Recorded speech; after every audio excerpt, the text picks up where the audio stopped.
Welcome to Garden Plants with Jim Putnam. Let's talk Early Wonder Camellia.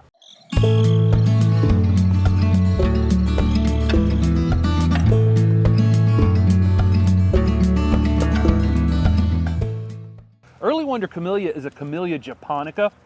These typically bloom during the winter time. So starting right about now, I'm filming this around December 15th or so, and blooming through the early spring on warmer days.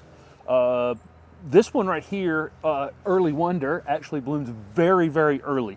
This variety has been blooming for me since, honestly, early October, probably before my Camellia sasanquas, which are the typical fall blooming camellias, even started. And it's kind of past bloom, at peak bloom at this point, but it still has these amazing double flowers.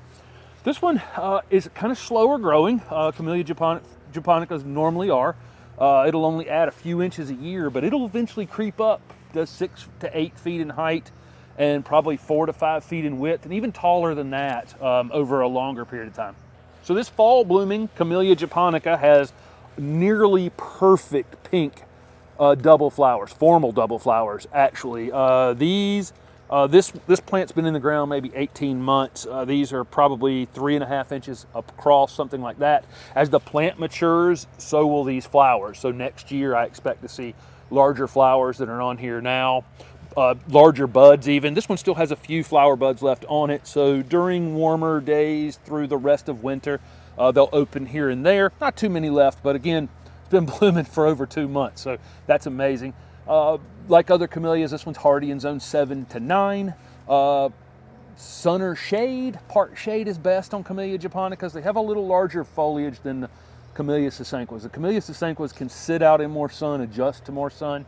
This one definitely would like to be in an area where it gets good bright light, but not in all day full sun. So a spot where you get a lot of morning sun or a lot of late day sun would be ideal, and that will keep it full. I don't want to really call it a true shade plant, because if you put this thing in the deep shade, it really gets thin and leggy and you won't have as many flowers on it. So it does need some direct sun. So where are we going to use a very large growing evergreen shrub for part shade? Pretty much anywhere. You can use this as a screening plant on the edge of your property in a part shade condition. Look great on the corner of a foundation, not in front of a window, although I've put it in front of this window on this shed, and I'm actually considering moving it this way a bit. I wish I wouldn't have centered it right here, because it will eventually block that window. But on the corner, again, corner of a foundation, screening plant, anywhere, one of a kind or in a group of many. Good container plant, probably in zone 8 or 9. In zone 7, if you had this in a container elevated above the ground, it would likely take some winter damage. So planting requirements for camellias, not really that much to think about. They prefer well-drained soil.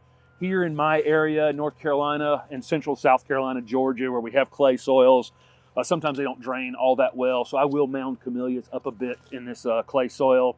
Anywhere else where it drains well, no problem. A little bit of compost in the hole. That's really it. I would mulch up around them. I've got a hardwood mulch under these leaves. Leaves have fallen out here. I'm keeping the weeds away from them. Pruning can be done on Camellia japonicas after they finish blooming.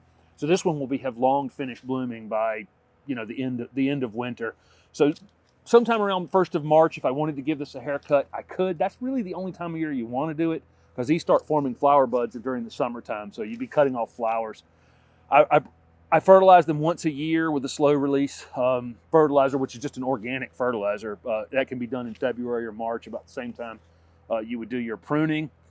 Other than that, there's really not much to do. These are really, really low maintenance plants. They are susceptible to some T-scale, especially if they're in an area where they don't get some air movement around them.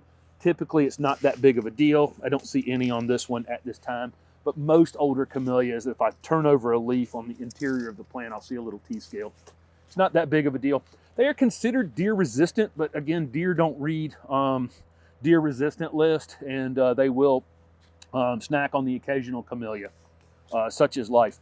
I consider these extremely drought tolerant. Some of the best looking Camellia japonicas I ever see are on abandoned houses and things where they haven't been maintained at all, which is kind of astonishing. That doesn't mean it needs no water when you first plant it. When you first plant it, obviously you're responsible for watering it. Once it's established, very drought tolerant, If it gets abnormally dry, it probably won't perform at its peak if you just let it stay like that. So a little bit of ongoing watering when it's dry, but that's it. Other than that, how can you miss with this beautiful fall blooming Camellia japonica? Early Wonder.